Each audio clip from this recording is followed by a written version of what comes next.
गोरेगावच्या मृणालताई गोरे पुलाच्या विस्ताराचा लोकार्पण सोहळा वादामध्ये सापडण्याची शक्यता आहे। कारण पुलाच्या लोकार्पणाला आमंत्रित असलेल्या माजी महापौर आणि विद्यमान विरोधी पक्षनेत्या किशोरी पेडणेकर या येण्यापूर्वीच लोकार्पण सोहळा आटपलाय। भाजपचे मुंबई अध्यक्ष अमित साटम, महापौर रितू तावडे आणि उपमहापौर संजय घाडी यांच्या उपस्थितीमध्ये लोकार्पण सोहळा पार पडला। तर पुलाच्या लोकार्पण सोहळ्याची वेळ सकाळी 11 वाजताची होती। मात्र किशोरी पेडणेकर 11:15च्या सुमारास त्या ठिकाणी पोहोचल्या।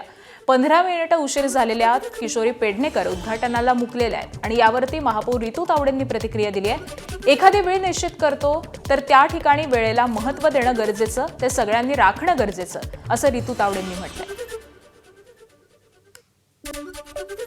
मला असं वाटतं आपण जर एखादी वेळ निश्चित करतो तर उन्हाचा पण बघा, ऊन सुद्धा वाढतंय, लोक सुद्धा बिचारी या ठिकाणी पंडालमध्ये बसलेली आहे। सगळ्यांचा विचार करता जो टायमिंग दिला, मी वारंवार प्रत्येक ठिकाणी माझ्या वेळेत मी पोहोचते। ही आतापर्यंत माझ्या महापौर कार्यकाळामध्ये जर तुम्ही पाहिलं, इनफॅक्ट मी कार्यक्रमाच्या 10 मिनिटं अगोदरच प्रत्येक ठिकाणी पोहोचते।